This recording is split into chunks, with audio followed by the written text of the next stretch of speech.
Let's make sure we're working here. Let's see.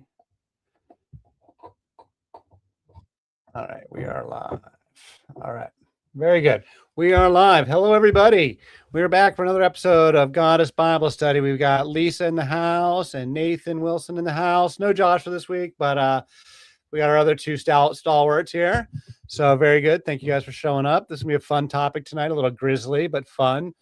Our last episode on the trans folks was our biggest episode by far, with some mixed comments. Not everybody appreciate what I had to say, but that's okay. We'll live with it. This is another not as timely a topic as not too many people are doing this stuff anymore. So I'm going to beg to differ with you. And I'll tell you one of the reasons why is because I've read some excerpts of the Epstein files, and they were absolutely doing child sacrifice, cannibalism. They were all right. unfortunately sodomizing infants. I mean, honestly. And the other reason why I think this is pertinent right now is because of the fight over abortion in the Yeah, it United obviously ties into States. abortion. Yeah. Yeah. I mean, the pro-life crowd is constantly equating ancient biblical child sacrifice to modern day abortions. Yeah, not the So same yes, there is thing. connection. I didn't get into any of that in my written work, in the written piece. But yes, you're absolutely correct. We never Yeah. did stop killing babies. We for any number of different reasons, leaving children out to exposure was a very common thing to do up until modern medical technology, when they started just having regular, what we are conventional abortions we have now. And then the Epstein, gnarly adrenochrome, drinking babies' blood and all that stuff. I don't have much to say on that because I don't really I know it happens actually, but I don't really dig into it in a way that I want to. I don't have anything like specific to share that would be insightful about it, aside from a sort of a generalized sense that there is some gnarly stuff going on out there in the world.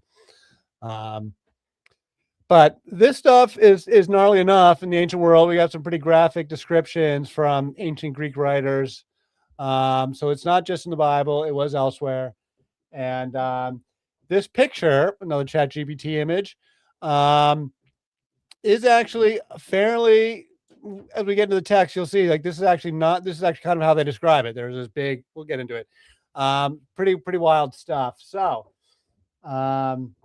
This is the last of our third. All right. So yeah, anyone who wants to catch up on the writing, the edwarddodge.substack.com, or reach out to goddessbiblestudy@gmail.com if you want to talk to me. Join our Signal chat.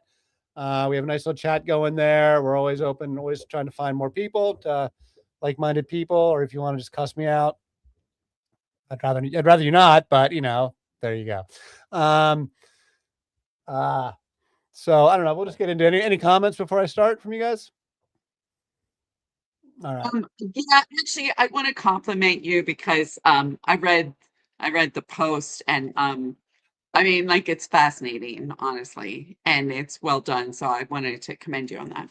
All right. Well, thank you so much. All That's right. actually stuff I'd already written. I still had to pull it together, but it comes from my book, and I've written on this topic a couple times. I do find it quite fascinating, and the source material from the Greeks and the Romans is really wild. So we'll get into it. All right. So this week's Goddess Bible Study focuses on one of the most controversial topics in the Bible, the greatest sin committed by the Israelites and Canaanites, also known as the Phoenicians, child sacrifice. The Phoenicians being the people who lived on the coast of Lebanon today, what is today Lebanon, the cities of Tyre, Sidon, and Byblos primarily. They were at this time period in history, they come out of the Bronze Age collapse, and they weren't defeated. Tyre, and specifically, survived intact. And so as we get into the beginning of the Iron Age, 900, 800 BC, they are the richest, most successful, most cultured people in the entire Mediterranean world. They are the first people to really start sailing outside of using celestial navigation, sailing outside the sight of land and routinely navigating the entire length of the Mediterranean and then leaving out into the Atlantic Ocean. They were the greatest sailors of that era, and they were incredibly wealthy traders. They invented the color purple. The Phoenicians did the purple dye, which was one of the most valuable things in the ancient world, which is why it was reserved for royalty. It's a whole other conversation. But the Phoenicians are quite a fascinating people, total goddess worshippers. Um, and so the Phoenicians and the Canaanites are basically it's all the same people. They speak the same language. They're all Baal worshippers. So Baal and Asherah. I don't know really if there's a proper distinction between the Phoenicians and Canaanites, except that Canaan is, I guess, a broader piece of land, the whole of the Levant, while the Phoenicians is specifically the Lebanese coast. But in this era, it's all the same people.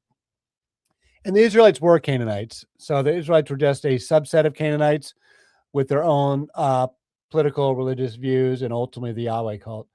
And this thing over child sacrifice is one of the key things that they're fighting about. I firmly believe part of my argument about the history is that what becomes, as the Israelites go from paganism to monotheism, it starts out as a culture war, and it becomes, the theology arrives a lot later. But in the beginning, it's culture war, and they're fighting over specific practices, namely child sacrifice, but also public orgies and all the sexual stuff with the goddesses. We've talked about that separately, but tonight we're just focusing on child sacrifice, which the Greeks and Romans also documented, and the Greeks and Romans were equally disgusted by it as the biblical writers. So this grotesque sin of child sacrifice was documented by Greek and Roman writers. In addition to Hebrew prophets, these imperial rivals to the Phoenicians were universally disgusted by the practice, and it was a crucial distinction between their cultures. We see evidence of child sacrifice in the cultures that worship Baal, particularly Carthage in North Africa, which was a Phoenician colony. The cult of Yahweh emerged in the Iron Age and challenged the primacy of Baal, who was the incumbent king of the gods. Child sacrifice was one of the most important issues they fought over. The Greek story of Agamemnon sacrificing Iphigenia, I think I'm pronouncing it right, Iphigenia, at the beginning of the Trojan War, which is a very important story in Greek culture at the time, as well as the Hebrew story of Abraham and Isaac, indicate that these practices were culturally familiar, but they were clearly rejected in the religious reformations of the Iron Age. The Hebrews and Hellenistic Greeks saw themselves as superior peoples, in part because they rejected the child sacrifice practices of their ancestors. Sacrifices were made under different circumstances. There were obligatory sacrifices of firstborns, usually animals, but sometimes children. Some infants were killed to honor a request being granted by the gods, which is the main thing we're talking about here.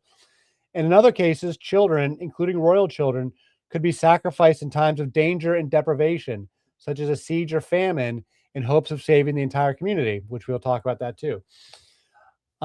This was an era of high child mortality. Parents expected to lose many babies, and this is certainly part of the context we see for these ritual sacrifices. Comments? All right. So an early passage from the Bible indicates that child sacrifice had once been commanded. So this is Exodus 22:29. Do not hold back offerings from your granaries or your vats. You must give me the firstborn of your sons. And this is an early passage. It was clearly later. They changed, but the passage survives. So one of the most famous stories in the Bible is the near sacrifice of Isaac by his father Abraham.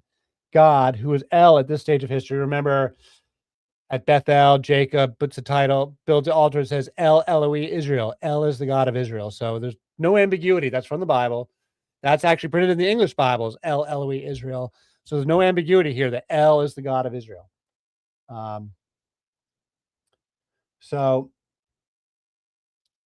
upon proving, Abraham reluctantly agreed to sacrifice Isaac, but upon proving his faith, the demand was rescinded by Yahweh.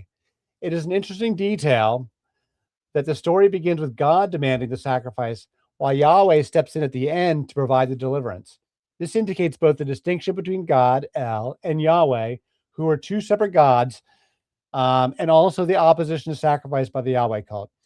So that's something I noticed. I'm going to take credit for that myself. I didn't see that from any other scholars who's pointed out that God, if you read this in English text, God is demanding the sacrifice, and then Yahweh only appears right at the very end to deliver, to say, don't do it. You'll see this right here.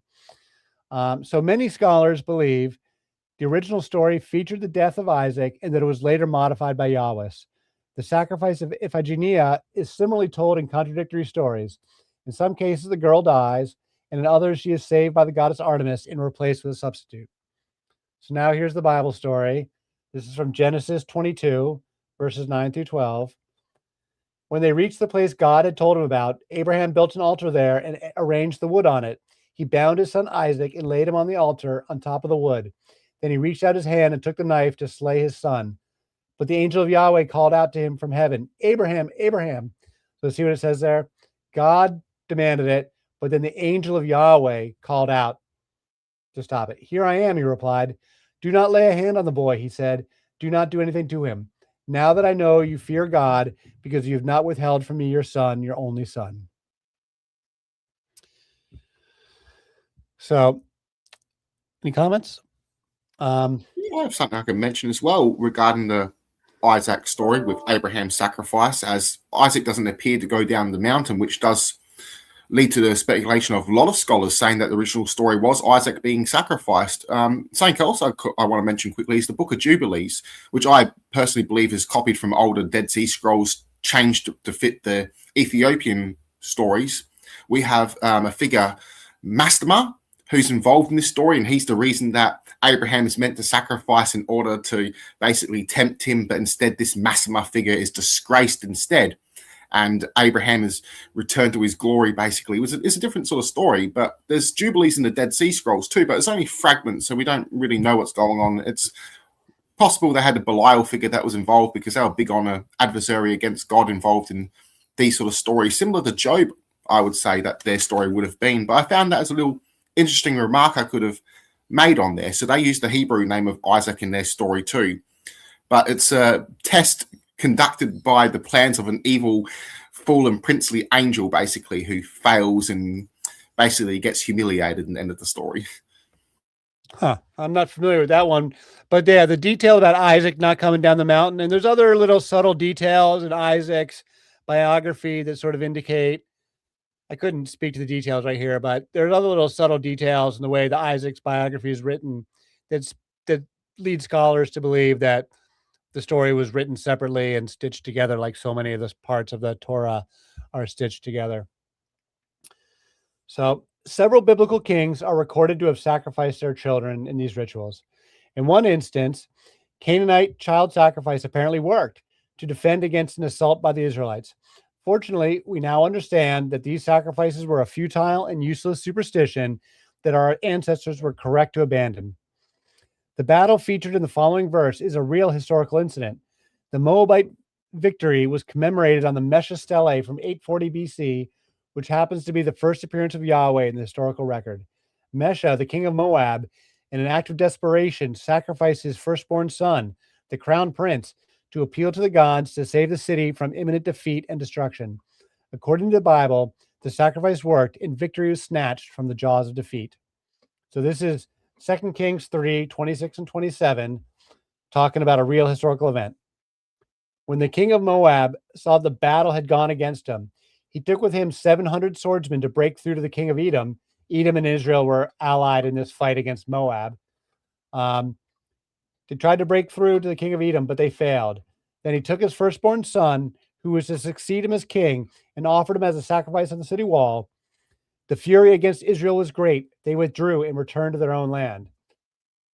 Another interesting thing about this verse is that this is actually a long story, and this is the last verse in the entire story because they just when the Israelites lose the battle, like they just cut the story off and they go on to the next thing, because that's how the biblical writers do it. Like it's always propaganda, so they celebrate and will go on at length about the things that are good and favorable to the biblical writer's perspective, but when it's unfavorable, they either don't mention it at all or they just cut it very short.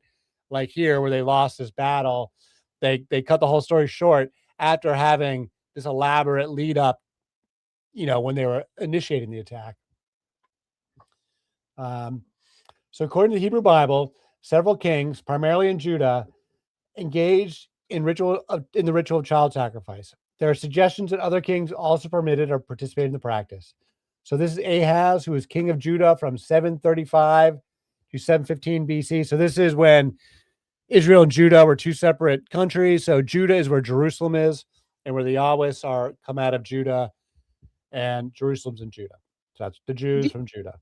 Would you do me a favor? Just a question, because I want to make sure that in my mind I understand the timelines. So, with regards to Abraham, he came before all of these others, Abraham's correct? way before Moses, way before they go to. They spend 400 years as slaves in Egypt, right before the Exodus, and Right. Abraham comes before that. So Abraham's like 500 years earlier. Okay. So, just establishing that, because like there's clearly this long Yeah. practice and lineage happening. Oh Okay, I yeah, just they were wanted to probably make doing these sure. child sacrifices for thousands of years, for all we know. You know. Yeah. Oh, yes, I believe so. Yeah. Thank you. And so, which is why you can see why it would have been such a big fight when some people said, stop doing that.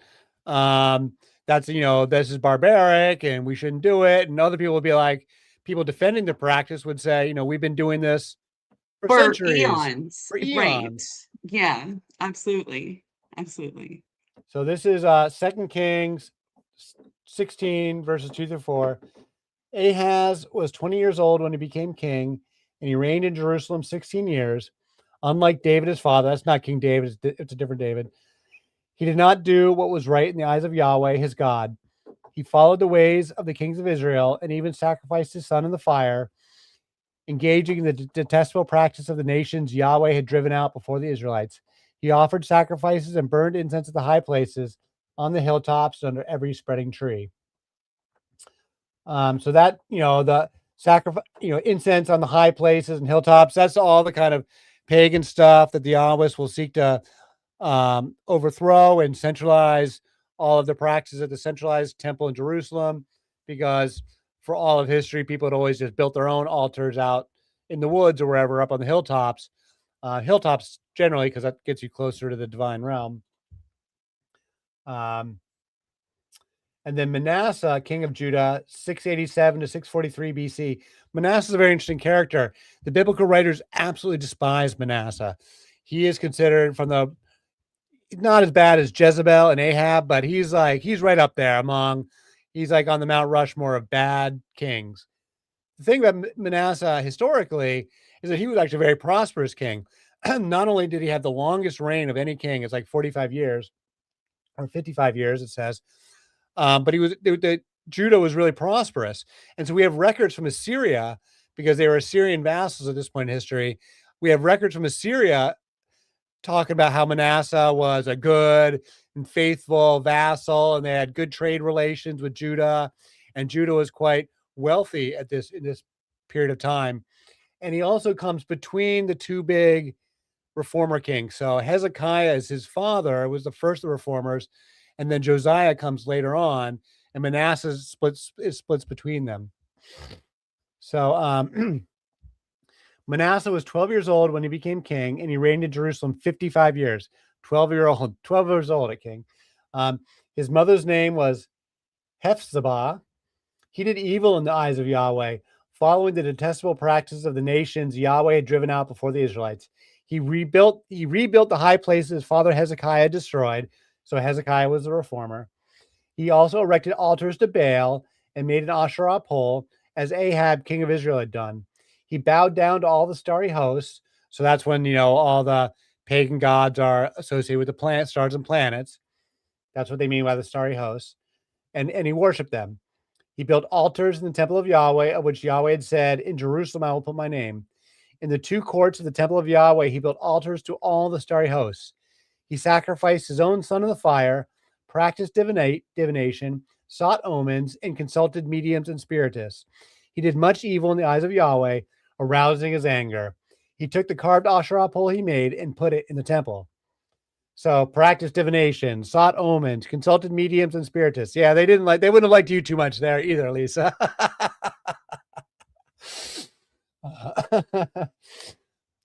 I'm evil. You're one of those female spiritists. Right. And I burn incense too. And you burn So incense, right? yeah. So now we'll talk about the Phoenicians. Despite being a civilized and cosmopolitan people, The Phoenicians were deeply superstitious by Greek and Roman accounts, clinging to talismans and amulets that would help protect them from their malevolent gods. Archaeology has confirmed that the Baalists did practice human sacrifice. Thousands of infant remains, thousands, have been unearthed at Carthage in a huge Tophet, which is a burial ground for charred human and animal sacrifices. Smaller Tophets were also found at Phoenician sites in Sicily, Sardinia, and Tunisia. Child sacrifice at Carthage took place continuously for over 600 years, through good times and bad. No Tophets have ever been found in Israel, Canaan, but they may have once existed. So it's controversial as to whether they actually were doing it in Israel because they never dug up one of these burial grounds. But just because they haven't found one doesn't mean there weren't any there. These Tophets contain a mix of animal and child remains, carefully placed in urns, often with inscriptions on them, indicating that animals were used as well or as substitutes for children. The fact that animals and children were all buried together shows that these were not cemeteries, but ritual offerings to the gods. Human sacrifice in the form of killing war captives and slaves was not unusual in the ancient world, nor was it unheard of for an entire royal court to practice ritual suicide, or a wife to practice ritual suicide upon the death of the king or pharaoh. These and other similar practices, including cannibalism, have been documented in many cultures around the world. But the Phoenician Canaanite practice of sacrificing their own children to placate the gods does seem unique in the Iron Age Mediterranean and does not appear to have been practiced in any of the neighboring cultures like Mesopotamia or Egypt. The Greeks allude to child sacrifice in their mythology as an ancient practice of their uncivilized forebears. Carthaginian child sacrifices are extremely controversial among academics, and some refuse to accept that it was happening, especially if they're like Carthaginian academics who are like trying to extol Carthaginian history. They're quite reluctant to admit to the sacrifices, but we do know what's happening. The human sacrifice was part of their culture, and most of the literature describes the sacrifices as the fulfillment of vows and responses to prayers being answered by the gods.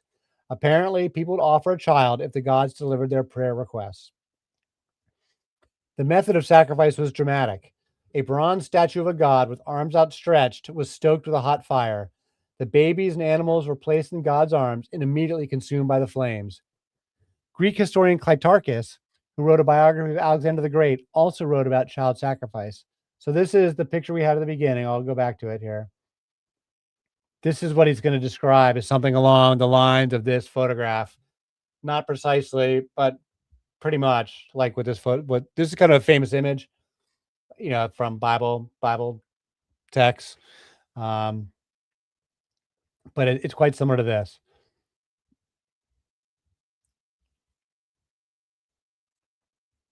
All right, go back. Sorry about that. So this is Cleitarchus. This is written 300 BC. Out of reverence for Kronos, the Phoenicians, and especially the Carthaginians, whenever they seek to obtain some great favor, vow one of their children, burning it as a sacrifice to the deity. If they are especially eager to gain success, there stands in their midst a bronze statue of Kronos, its hands extended over a bronze brazier, the flames of which engulf the child. When the flames fall upon the body, the limbs contract and the open mouth seems to be almost to be laughing, until the contracted body slips quietly into the brazier.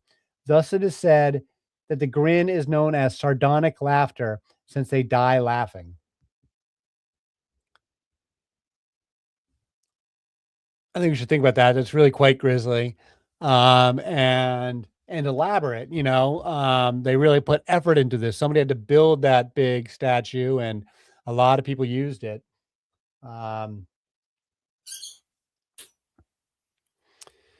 So children could be purchased from the poor for sacrificial purposes. This is also gross. Children could be purchased from the poor for sacrificial purposes. It was a requirement that the parents of the sacrificed child do not shed any tears, or else the sacrifice was invalidated, the money lost, and the child would still be dead. Greek historian Plutarch wrote, with full knowledge and understanding, they themselves offered up their own children, and those who had no children would buy little ones from poor people and cut their throats as if they were so many lambs or young birds. Meanwhile, the mother stood by without a tear or moan, but should she utter a single moan or let fall a single tear, she had to forfeit the money, and her child was sacrificed nevertheless. and the whole area before the statue was filled with a loud noise of flutes and drums, so the cries of wailing should not reach the ears of the people. That is also a very evocative statement there, that they play all this music to cover the wailing and the crying and the moaning. Meanwhile, the parents themselves have to be completely stoic in the face of the practice. It must have been. I mean, There's also reports written by some of the Greeks regarding the Carthaginians with the wealthier families, and you've mentioned before buying of children. They would buy a child instead of sacrificing their own, and some of the writings or even people blamed that the fall of Carthage was due to those wealthy families not sacrificing their own children. We will get to that quote here in just a moment. Oh, cool. So Greek writers wrote.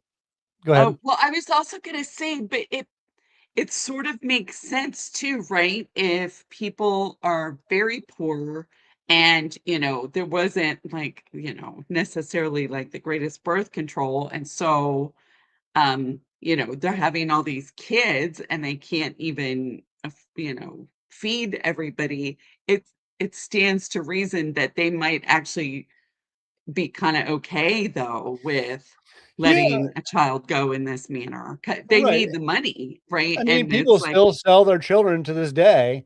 Um, yes, so yes, they sell them into sex slavery or whatever, or into child slavery, yes. marriage or prostitution or whatever. They don't sell them to be murdered, but Mhm. people do still sell their kids today. Even, I hate to admit it, but it even happens in America, like kind of under the Oh, table. sure does. Yep. Also, they Um, were saying to make someone not be attached to their children as well, because children would die very early back then as well. There was yeah. a lot of different reasons this was practiced. All evil still. Mhm. Yeah, if you figure, I mean, I don't really know exactly the figures, but they talk about a woman might get pregnant 8 times in her life and only have 3 children and make it to adulthood. You know, 3 pregnancies fail or 2 pregnancies fail, 3 kids die young, that they wouldn't really even give the kid a name until their first birthday because they didn't have any confidence the kid would survive. So, and that, was true up through the Middle Ages. Um, so high child mortality is unfortunately the curse of us human beings. Like, we have, it's a different conversation why, but like human mothers have the hardest time giving birth of any animal on planet Earth, as far as I know, and the highest infant and mother mortality Mhm. of any animal species that I'm aware of. I'm not sure of any other animals that we've got these big heads that are too big for women's hips, and so it's tough. Um,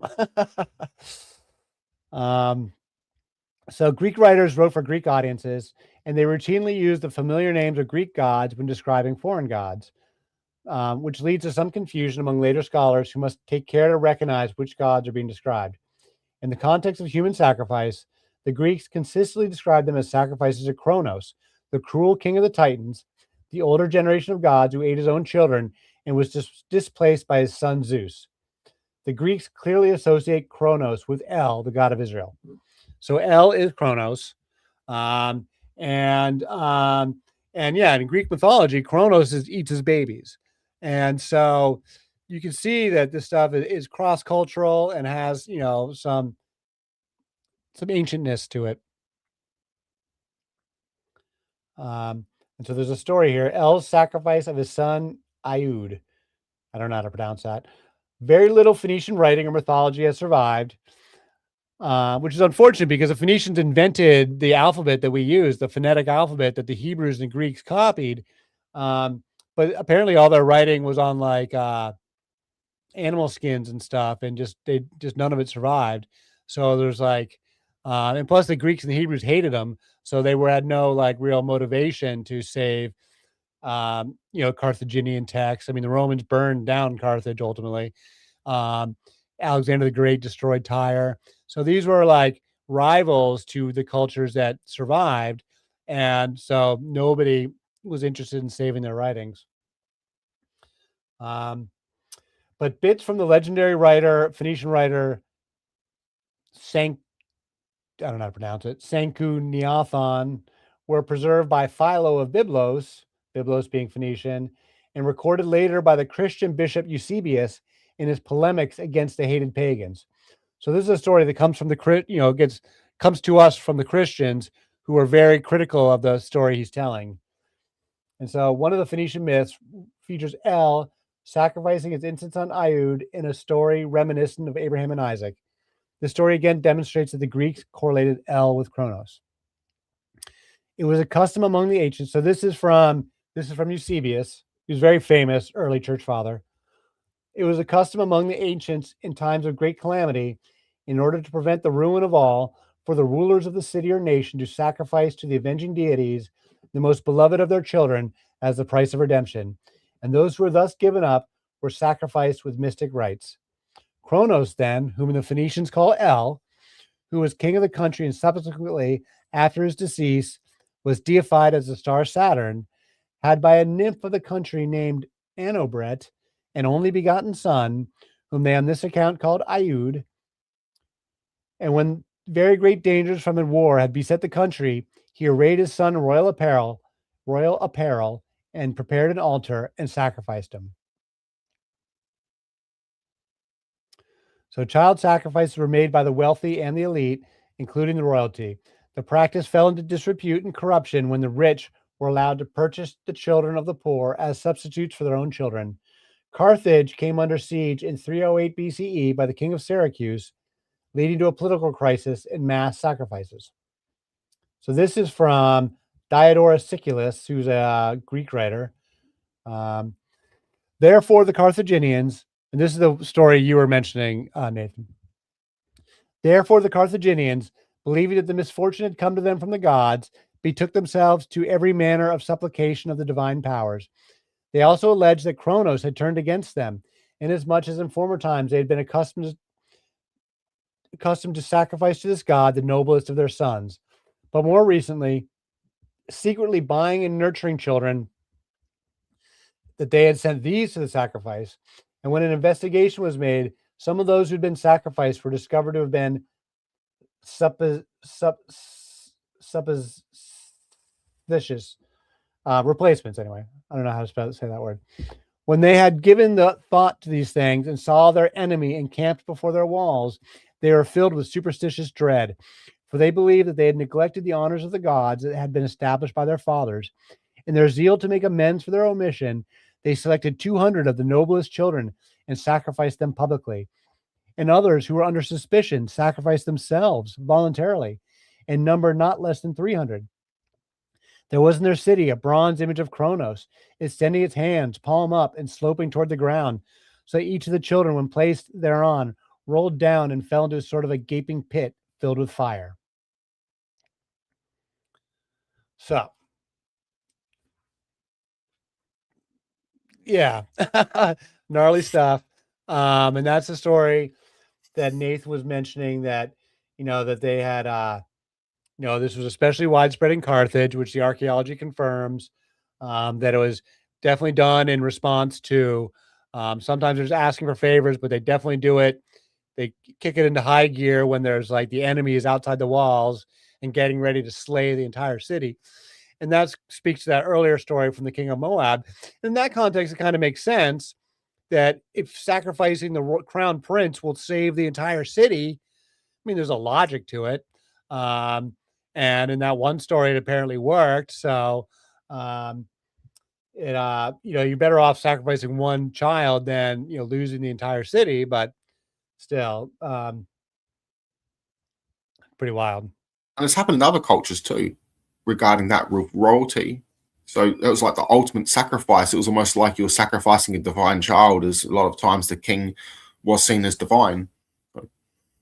Absolutely. I mean, it's the firstborn, and the crown prince is going to be the best, the highest value firstborn in the entire community. So, and that, becomes, the responsibility of, if you're going to be king, heavy wears the crown, right? So you got to carry these heavy burdens. If you're the royalty, you're responsible to protect the entire community. That's your job as the king. And if that means you got to sacrifice your son, then that's what the job demands. So, we'll get into the biblical opposition to sacrifice. The Yahweh cult began pushing its cultural reforms in the 10th century BC, and child sacrifice was one of the defining issues. The issue is heated throughout the entire First Temple period, which is like 400 years. The prophet Jeremiah was particularly exercised about it. And Jeremiah comes late. He's late at the end of the First Temple. So he witnesses the Babylonian destruction. So this was happening all the way through the First Temple period. So we'll have a bunch of quotes from Jeremiah here. So this is Jeremiah 7:31-32. The people of Judah have done evil in my eyes, declares Yahweh. They have set up their detestable idols in the house that bears my name and have defiled it. They have built the high places of Topheth in the valley of Ben Hinnom to burn their sons and daughters in the fire, something I did not command, nor did it enter my mind. So beware, the days are coming, declares Yahweh, when people will no longer call it Topheth or the valley of Ben Hinnom, but the valley of slaughter, for they will bury the dead in Topheth until there is no more room. So many biblical scholars have pointed out that this line about it, nor did it enter my mind, is contradicted by that earlier verse that I quoted where it says, do not withhold, your firstborn sons from me. So scholars have pointed out that that's a little bit of a contradiction. But by the time we get to Jeremiah, it's hundreds of years later, and the cult was a little more established at that point. So this is Jeremiah 19, verse 5. They have built the high places of Baal to burn their children in the fire as offerings to Baal, something I did not command or mention, nor did it enter my mind. Same as before. Jeremiah 32:35.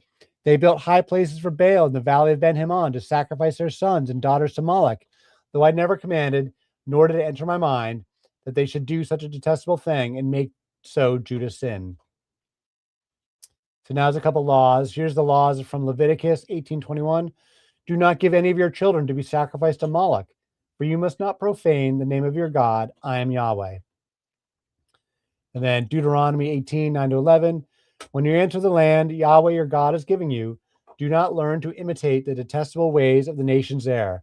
Let no one be found among you who sacrifices their son or daughter in the fire, who practices divination or sorcery, interprets omens, engages in witchcraft, or casts spells, or who is a medium or spiritist, or who consults the dead.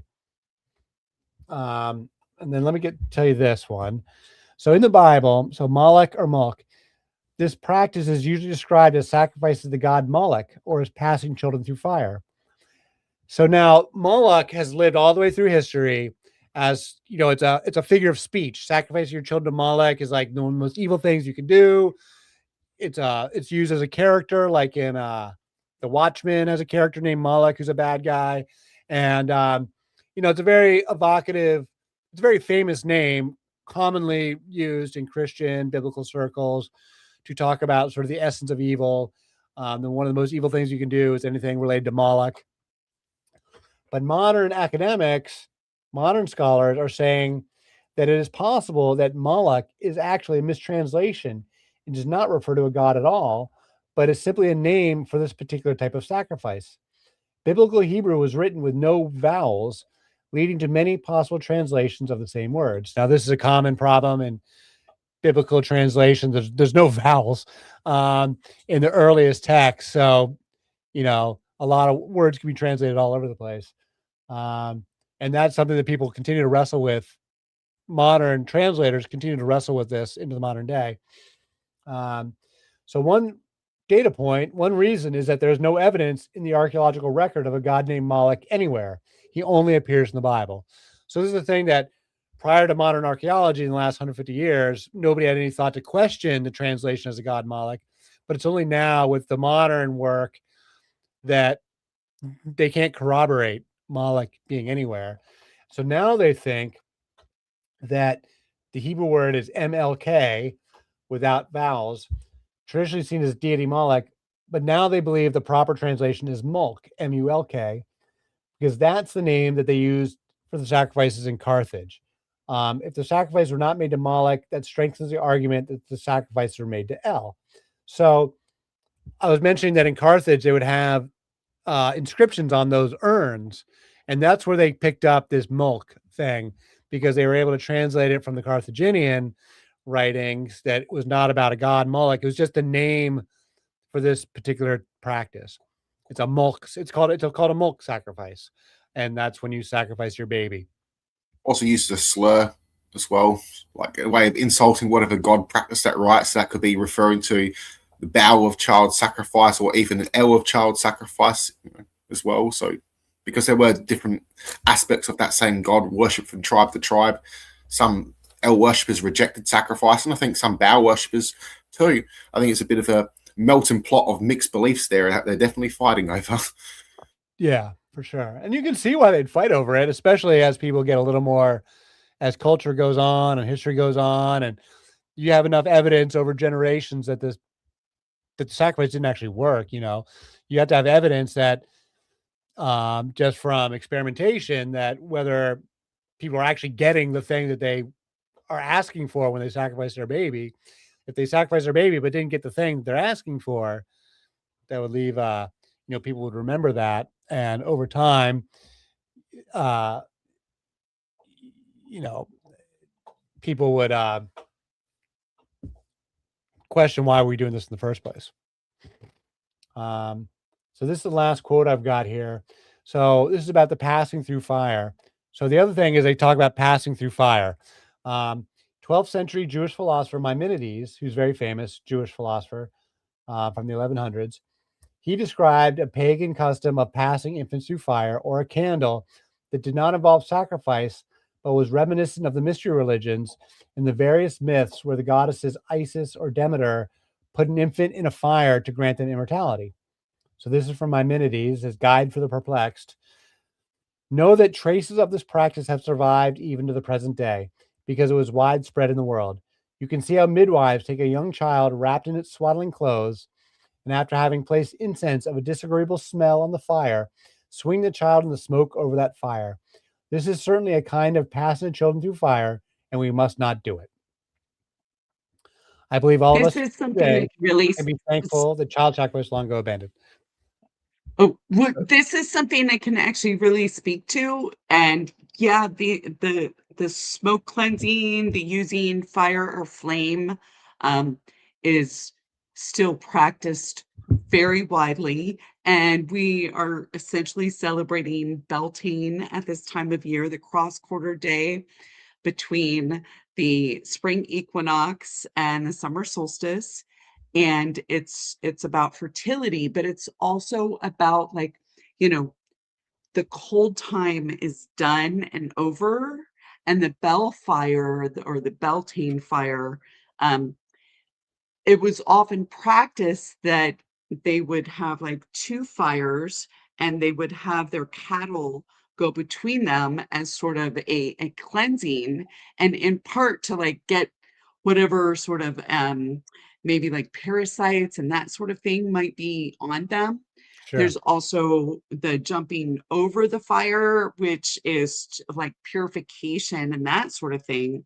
And of course, with the incense, like the smoke, you think of like, sage smudging or smoke clearing and that sort of thing that you do with like herbs and incense and all of that. It's mostly also about purification, but these things are often also used as sort of like, not necessarily anointing, but as sort of like a blessing as well. Um, so these things are definitely practiced to this day. I don't know that many people actually do this with their infants or their children, because that's not part of my practice. But the flame is purifying and using the different elements to bless and sort of consecrate a thing or a person or an livestock or what have you. Yeah, and there's a legitimate like scientific basis of like an antibacterial component to it, and under certain contexts, if you do it right, that there is actually there's a genuine, especially in a pre-modern medicine context, an actual healthy aspect to sage smudging, for instance. I mean, that's something I've certainly done. And other incense, we burn incense. I did not swing any of my babies through it when they were babies, but yeah, I mean, a sage smudge and there's a totally legitimate. I don't know if antibacterial would be the proper terminology, but something to that effect Mhm. that is scientifically valid, and certainly, as you said, has been practiced continually since time immemorial. Yeah, yeah. And so, if you're like taking a candle around, or you're like trying to help purify or bless or consecrate something, whether it's your child or whatever, that's typically what they were doing. Yeah. And There's or also a they're type of sickness that less. motion can heal too. Kind of a little bit related but unrelated. And it was a pagan practice, more Celtic, and they would have the child go through like a string thing. It's like something like a muddy retrine they would make. It would basically pass the baby forward. But the practice, even though it could save the child's life, the priestess or the shaman involved in that practice would also weep because they believed though they saved one child, someone else lost their child elsewhere. I forgot the exact practice, but Hmm, I haven't heard of that one. Cool. So, I mean, that's it for the prepared material. Yeah.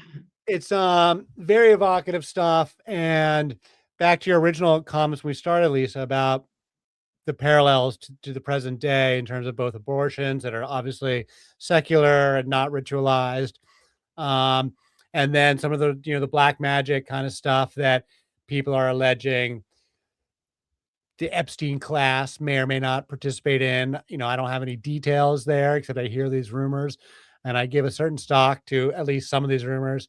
Um, I've read some of it. It's there. It's actually in these files, and that's probably part of what they're currently like uncovering and researching and looking into out at the Zorro Ranch. yeah, I mean, But if you're a billionaire yeah. on Billionaire Island and your best Mhm. friends are all the heads of the intelligence services, of all the most powerful countries in the world, you can get people off the book, so to speak, out to your billionaire island and do whatever you want to them. Having sex with them is the least of it. Um, you can do whatever dark stuff you imagine, not just sadistic, but black magic kind of rituals. Some of these girls that were with Epstein have, and you got to take the credibility of some of these claims with, a grain of salt, but like there are a lot of elaborate claims being made. Mhm. Um, and, uh, or like in Eyes Wide Shut, the Stanley Kubrick movie, which doesn't get into sacrifice, but like sort of alludes to that kind of darkness. Um, that, um, we just don't know what these elites, what the richest of the rich are doing there on their billionaire island because they can literally get away with murder. And if you want to get some children from the third world and eat their brains or drink their adrenochrome or whatever it is, or drink an abortion, like these people have access. You and I, regular people, we not that we'd want to do it, but we wouldn't get away with it if we tried to. But but when you're above the law, like those people, and you're not even in a jurisdiction, you're on Billionaire Island in the middle of the ocean, Mhm. or on your yacht in the middle of the ocean. Um, who knows what these people are getting up to? And that's why the rumors run rampant and why my imagination runs rampant with it. But like, I'm just hesitant to speak to things that I don't have, more firm grasp of, but I'm happy to hear what people have heard. Um, Yeah, people sharing files, it's because a lot of people have them and are researching them and going through them. And, I mean, it's amazing because some individuals are so dedicated to these things.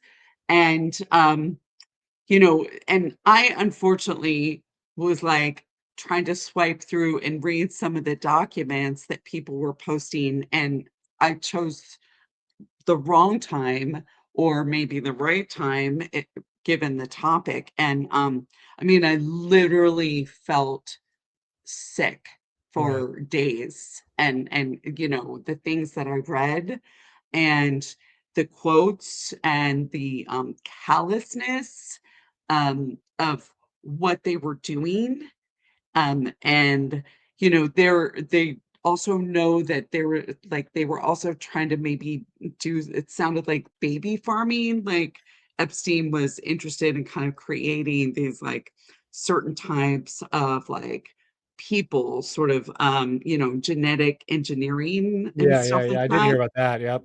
Yeah, and the cruelty, like, that, I mean, it was just cruel and indifferent, and that was part of what was so sick about it. Um, so, this topic actually really is timely, and it goes to what they did, or what they were doing. I mean, I'm sure I wouldn't be surprised if there's still some of those people still doing that, Yeah, I you mean, know? Epstein really does come off as this truly malevolent figure, who's charming in public, with the social graces in public, but then behind the Mhm. scenes is like this really s- satanic, if that's the proper word, It's satanic figure. sadistic. Sadistic. Yeah. Sadistic. Yeah, I'd that's the say it's word. to do with a lot of Baal and Yahweh still today being worshipped by these elites. If you look at the first Yeah. people to worship Yahweh, the Sarshu, they were known to kidnap and force marry their Ethiopian and Egyptian young girls that they kidnapped. Virgins back then that were being sacrificed were often young. That's why we call them child sacrifices, especially the virgin sacrifices. They were young girls, pubescent in a lot of cases. We have numbers Mhm. in the Bible, 31.32 to 35. Yahweh, through Moses, is ordering the abduction and rape of 16,000 virgins, and 32 for himself to demand alongside the sacrificial tribute. That means they're to be sacrificed. Virgins back then were anywhere between 3 to 15 years old. Sometimes you might have a little bit later, but they were oftentimes children and teenagers in most cases, which is pretty hardcore. So when we put that together, that's child sacrifice and also child abuse. That's associated with Yahweh from the get-go, from the beginning. I would mockingly say that's the lay-stage religion, the religion of predators and of the elites that seek to harm us. Well, yeah, even by the time you get to the laws of Deuteronomy, where they actually write down these laws, they're saying you can kidnap, women on the battlefield. If you see a woman you like, um, you can take her and make her your wife, and you just got to wait a few days after, if you killed her husband and her family, if you kill her husband and her entire family, you got to like give her a few days to mourn before you rape Islam her. does that too. They have that same law. And some tribal positions will still practice that, as we still have blood feuds over in certain rural Islamic communities, which I is mean, wow, ISIS was doing hardcore. that to the Yazidi. I was watching a thing on YouTube today about a Yazidi guy talking about how ISIS were kidnapping their women and, kidnapping their young women and making them, forcing them into marriages and stuff. And, um, And even young boys too. ISIS had a big thing for that. You mentioned that in the transgender video. By the way, well done to all of you on that. You handled that subject fantastically. I had to watch it a couple of times to let everything sink in. It was fantastic. Thank thanks. you. I don't like court controversy, even though some of this stuff is controversial. It's not actually my MO to like get out and kick over the hornet's nest on the internet and see how much trouble I can kick up. It's not actually what I'm trying to do. But these are important subjects, and they're controversial subjects, and sometimes just stating your opinion makes people upset. But um, we got some comments here. We got a few comments here. Oh, Josh is commenting. Um, Hi, Joshua. We have to think about the Eucharist in this context. What are the Christians eating? And you can say they're eating a child, the only begotten Son and child of God. Well, I always thought they were eating psychedelics myself, but anyway. I Eucharist is a funny also, story. Eating my flesh and drinking my blood, right? That's not a right. Jewish thing. Yeah, it's so weird. And like, why do you want to eat his flesh or drink his blood? But it's interesting that at some point Yahweh decides that sacrifice is no longer, like, he doesn't want his people to do that anymore. And I think that speaks to wanting to have more followers. So that just made me think of something very interesting that I hadn't never thought of before in this context. Maybe it's just political. And so when the British Empire ended slavery, they didn't do Mhm. it out of the goodness of their hearts. They did it for purely economic reasons and capitalism because of industrial revolution stuff, but also because it gave them the moral high ground when they were doing their imperialism. And so they Mhm. could say, we're the guys who ended slavery. And so that gave them like this veneer of moral legitimacy that they leveraged quite successfully for a long time. So the British Empire leveraged their claims of ending slavery as their big virtuous thing, which is true, and they should get credit for it. But the British Empire were committing all these vicious crimes all over the place, and they supported the South in the Civil War, so they weren't really that against slavery. It wasn't like a moral compunction. It was just that, in my opinion, guns had been invented, and they realized holding these slavery, it was going to be hard enough. It was hard enough to keep slaves in the ancient world, but now that rifles have been invented, it's really going to be difficult to keep these guys under control. So they realize, oh, it's cheaper to just bring in laborers from India and pay them slave wages and call them quote unquote free, rather than like have them be forced bondage. So maybe the Yahweh cult is doing the same kind of thing, where they don't actually necessarily feel that strongly about it, but it separates them. It becomes a clear distinction with Baal. And in terms of the political culture war they're fighting, it becomes a clear distinguishing between the two groups. So they can gives them the fact that they have something to fight over, gives them something to join the Yahweh cult. Because if there was nothing to fight about, then why leave Baal and join Yahweh? But if there's a clear distinction, and then this child sacrifice is a very clear thing to distinguish. I'm also with you with the political part as well. 100%, I agree, Edward. I also think that some of there's also El worship mixing into, because I've seen some Canaanites rejecting sacrifice and some Canaanites not wanting to worship El and favor Yahweh and Baal instead because they viewed El as too peaceful as well. So I think that's a bit of a blend. I also agree with you with the Eucharist being psychedelic. I think it comes from older pagan psychedelic rituals. I'm big on that one. I mean, the one thing I can say about the Eucharist is it's not Jewish. Like it's a pretty ambiguous thing, but no self-respecting Jew would ever say, "Eat of my flesh, drink of my blood." That is absolutely not Jewish. I wonder if Jesus even said it at all, or if it just came from somebody else said it. I don't. I'm not even convinced that Jesus ever even did that. I have no idea either. I think it's just tied in with some Passover thing, and that speech was added in by pagans that become Christian. I'm pretty certain on that myself. And regarding the Eucharist as well, Marcion gave 1,000 people outside, or maybe more, psychedelic Eucharist, and they all recorded seeing Jesus and the angels descend down from heaven. That's the guy who made the first Christian Bible. So, well, psychedelics will definitely get you talking to God. There's no question about that. I can attest to that. Trees or fire or yeah, and well, that I'd never heard that take on the Eucharist before. So that's really interesting, because I could see like, hey, I know I'm about to be strung up, like let's drop some acid, or like let's eat some mushrooms and have a good time, like one last time while the gang's all together. Right. No, there's a very famous book, the Allegros, the what's the name of that book? Mushroom in the Cross, or the you must know this book, Nathan, by Allegro. Nathan knows everything. not everything. I know nothing. You know so much. Thank you. I've actually forgotten the book, but I'm pretty familiar with what you're talking about. I'm pretty sure maybe it goes into the flesh of the gods, isn't it? Maybe with the magic mushroom. I'm pretty sure maybe it talks about it. I'm not too sure. The Sacred Mushroom in the Cross by John Allegro. I've never read it, but it's a pretty influential book. Came out in 1970. Very influential in psychedelic circles. Controversial in scholarly circles. I'm not entirely convinced by it myself, but although I didn't actually read it, but he makes a very elaborate case that they're eating Amanita muscaria mushrooms, and that was the heart of the Jesus traditions. I don't know what I think about Jesus. I just think Christianity is half Jewish, half pagan. So there's a ton of pagan stuff in Christianity. I just don't know, did it come from Jesus or did it come from other people?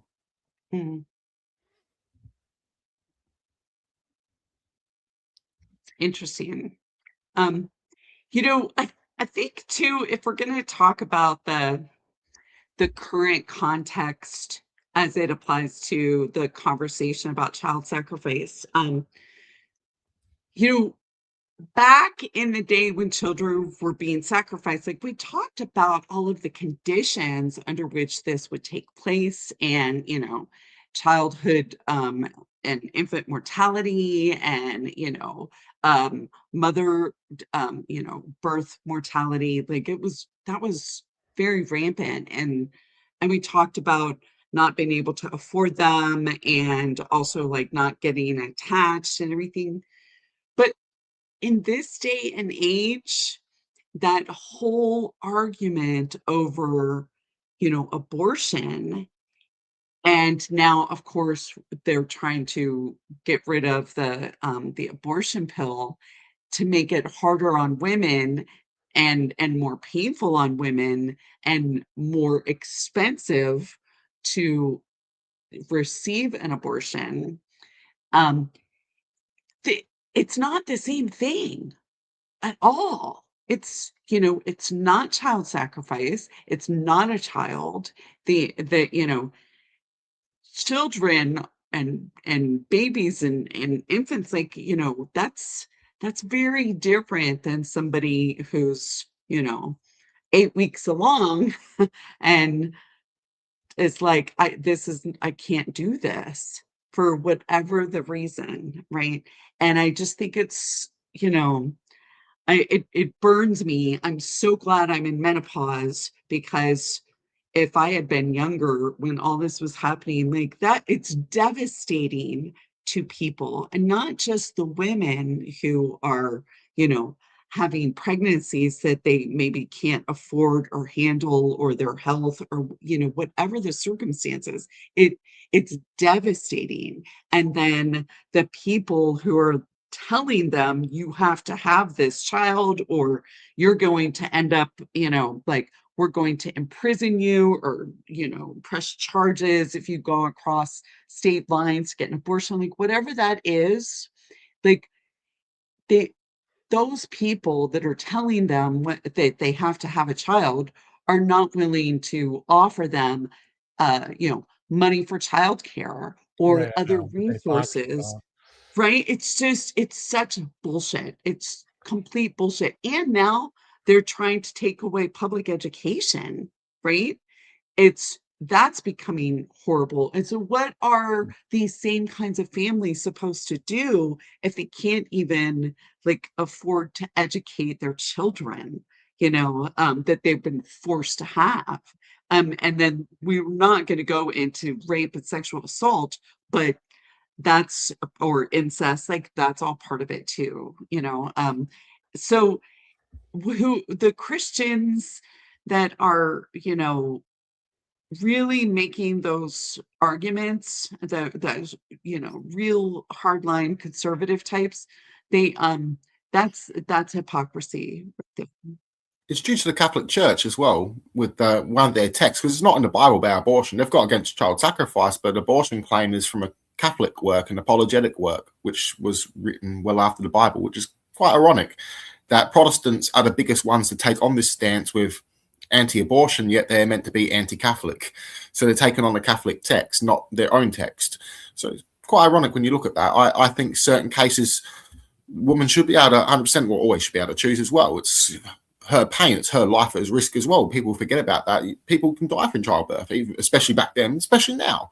It can be scary. I mean, it's deeply hypocritical and political. I mean, nobody cared about, people weren't exercised about abortion until the 1970s, and then it became a political movement. But all throughout history, when you talk about early term, there's some credence to the late term abortions being more controversial, but in terms of early term, there's no controversy at all in my mind, because all throughout history, if a woman, quote unquote, restored her menses, before the quickening, before the babies, before she's showing, what the woman does with her body before anybody even knows that she's pregnant to get back on her menstrual cycle is absolutely nobody else's business.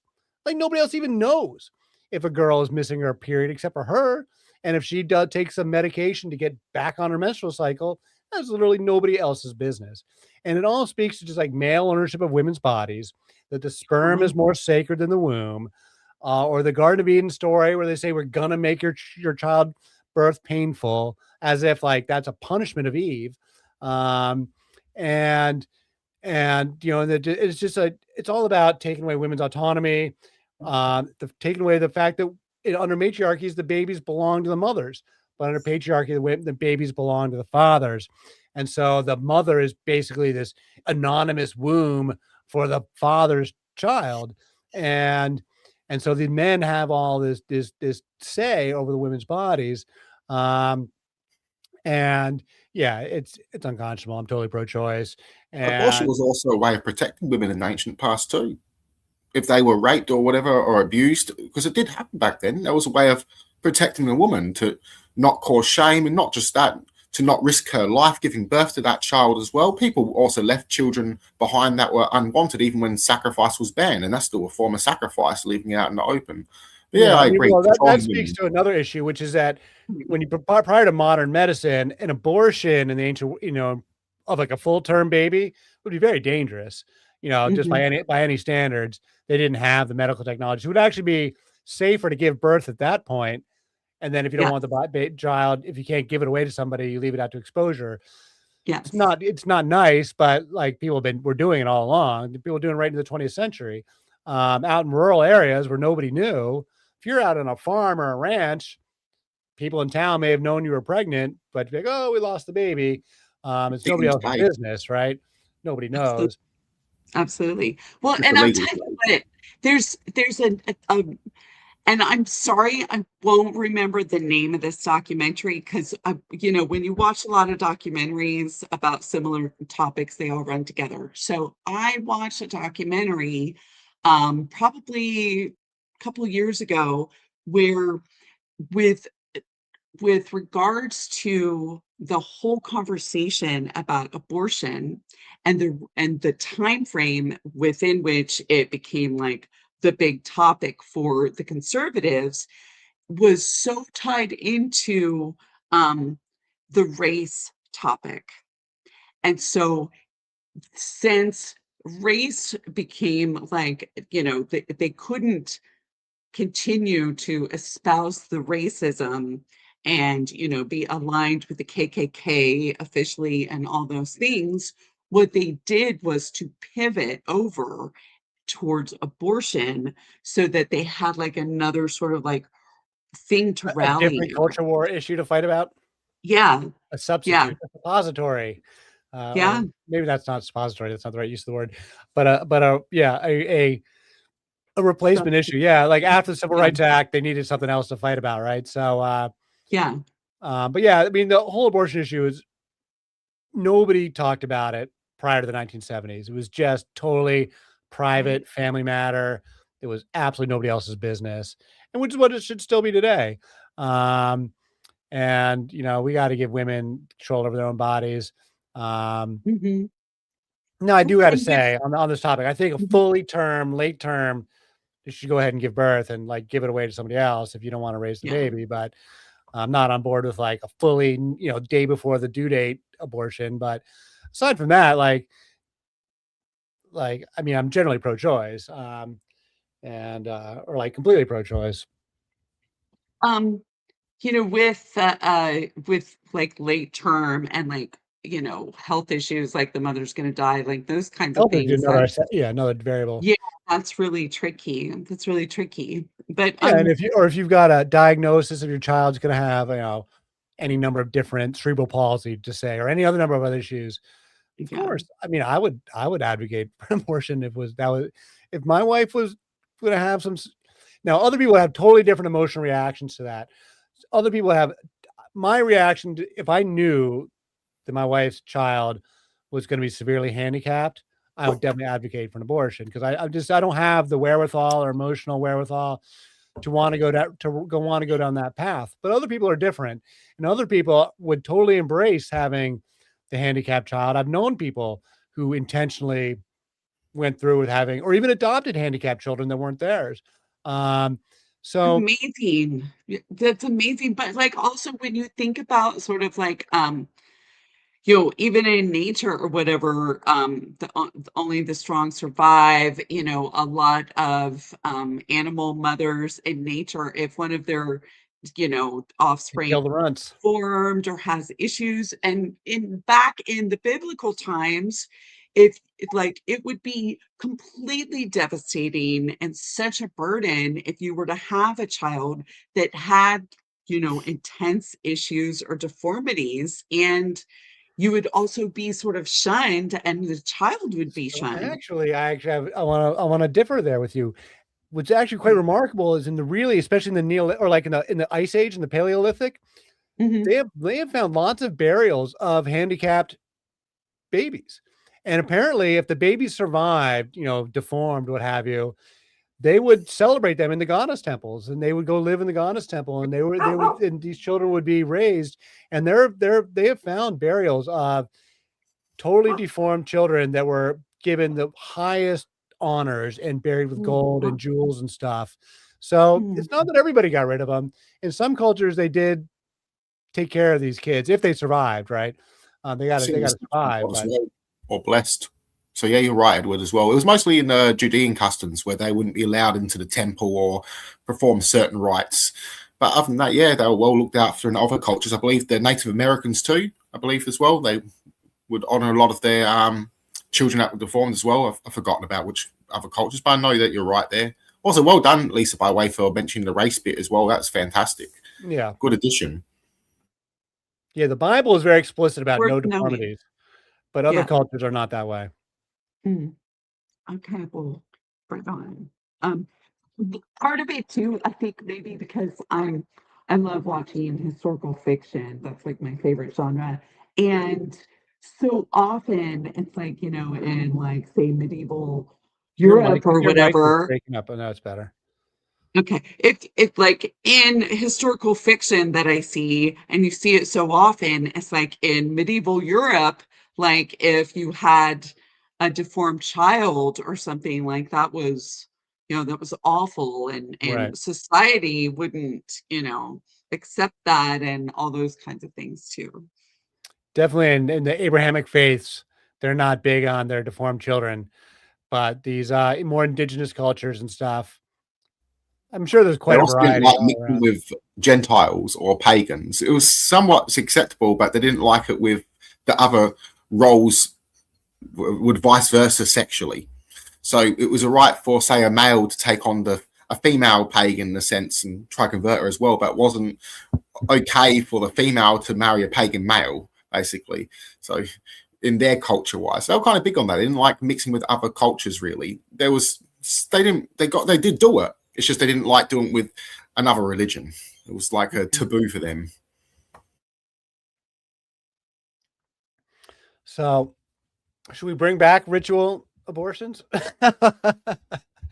I mean, there's actually some people today that would probably go for, turning it into some kind of abortion. I mean, it's become such a politicized hot topic, and you see such a wide, crazy variety of opinions on abortion. And there's certain people, really like think abortions are just great, and really kind of celebrate it in a way that I find a little bit unseemly. Um, that um, if you encourage them to like ritualize it, they probably would. Um, so Mm. Woman has to go through an abortion for her to do her own self ritual for healing and to honor this, maybe the spirit that didn't get a chance to come through and be fully formed, and to release something that's a part of you that you've created. I mean, that kind of ritual happens all the time, and it makes so much sense, certainly and on I think a stillbirth, lot of yeah. people do that. Yeah, I mean, but even just with abortion too, because it's a very emotionally painful, difficult thing to do, plus you're stigmatized if you do it. Right. So in the context of mourning and healing from the experience, that I can totally understand. That, Um, yeah, that. that I 100% endorse, but not Mhm. celebrate that we're going to intentionally get pregnant just so we can abort it and make some like gross. People don't do that. I don't really think people do that either, but People don't do that. I mean, no, people don't do that. Yeah. Um, but the medical ethics part though is kind of interesting. So like, you know, most people I think probably are, depending on the circumstances, maybe if it's stillborn or like early birth and the child doesn't make it, you're going to probably have a very traditional sort of, way of ritualizing, memorializing, that sort of thing. But if it's other kinds of circumstances, aren't there some researchers doing things with that material? You know what I'm saying? I mean, Planned Parenthood gets accused of selling body parts all the time. I don't know how true it is. There's probably some truth to it. Mhm. Again, like the adrenochrome thing, like there, or even just the stem cells for research or stem cells for biotech. There is like a market value for the body parts, unfortunately, and From umbilical cords, I know that there's get this, there's a skincare company that has, these stem cells in it, and it's a really expensive one, and it's understood that the cells that are used to create this particular product, the skincare product, are taken from the foreskins of children that have been circumcised in Israel. I've heard of this. Have I've you heard of heard it. of it? Okay. Yeah. I don't know And if it's I a mean, rumor or not, but no, no, like that's actually true. It's not a rumor. Um, I do know the skincare company and I worked with their products briefly years ago. So that's actually legitimate. all right. Yeah. Um, the placenta and the umbilical cord. I had home births with our children, so we kept the placentas, but then we didn't know what to do with them. And their mother didn't want to eat it, so we just got Okay. stuck with these placentas, which we then eventually buried in the yard. But yeah, um, yeah, we didn't do it. We didn't know what to do with them, frankly, Going but to we the had them earth. for all three home births. Um, and that was weird. The placenta's big. It's like as big as the baby. And it's like pounds of like meat basically. It's um Oregon. it's a full-on organ, right? Exactly. Yeah. Hmm. um and so people propose all sorts of things you can do with them, but we were little squeamish. I didn't know what to do with them. Understandably, I mean, but I don't know how much is that like, people eating liver, right? I Well, some mean, people I eat the personally placentas. Yeah, don't, but huh? people eat the placentas. I mean, that's one of the things people do. I Yeah, mean, the dogs do. I've witnessed dog births, and the mother dog will eat it. Yeah. eat it all. Yeah. Well, Regarding a lot of people foreskins, do make Catholic Church it's paraded one down the street at one uh, stage, and that's pretty hardcore. I think I was in America. They paraded down the street, and someone stole it or tried to steal it. I think someone did steal it. I know in the Really? ancient past that there were like ancient foreskins that the church fought over that the popes all had when there was a stage of having four popes, and they each claimed each one was a fake one, and each pope was an antichrist. And King Charlemagne was crowned by the pope because he gifted him a foreskin that he said belonged to Jesus. So there's some weird stuff there, and yeah. Yeah, so the ever-present foreskin of Jesus. Um, it Paraded in passed the down through 80s the down the centuries. street. you gotta love relics. Uh, that's a hell of a relic. Um, Yeah, so well, funny. Uh, maybe on that note of the foreskin of Jesus, unless somebody else has any more thing to say, we could wrap it up. We're at a good time here. All right. Well, that's been a fun conversation. So got it. Edward Dodge.substack.com, goddessbiblestudy@gmail.com. Like and subscribe, yada yada. That's my book, History of the Goddess. I was on Aeon Byte with uh, um with Miguel Connor on his channel last week, and that conversation went really well. And that was really a lot of fun. He's a Gnostic. Nathan introduced me to him. He's got a pretty popular channel, and that was fun. You should post that on the Goddess Bible Study page as well, because you can do that. Did I not do that? All right, I'll post that. Yeah. All righty. Well, thank you guys. Thank you. We're going to get back into we'll be back in the Book of Kings. And we'll be in the Book of Kings for a while, which is all historical stuff. So we'll be talking about the actual history in the first temple, the real kings, real events, and the actual battle with the goddesses and the rise of Yahweh and the downfall of the goddesses. And this is kind of the meat of the story for me is the Book of Kings. So it will be on that for a while. That's a pretty lengthy section. It might be 5-6 episodes or something on the Book of Kings, maybe more. I'm not sure. I haven't counted it out yet, but we'll be on that for a while. And I think we should be able to do it next week. I don't have anything too much going on. So actually, maybe next week. I'm actually doing a retreat weekend. We'll see how I feel. But yeah, we'll be continuing the journey, guys. And thank you so much. Till next time. Thank you, Lisa. Thank you, Nathan. Thank you, Joshua. Thank you. Bye, guys. Good night. Let's see if I can turn this off. Where's my mouse? I lost my mouse. There it is. All right. Bye.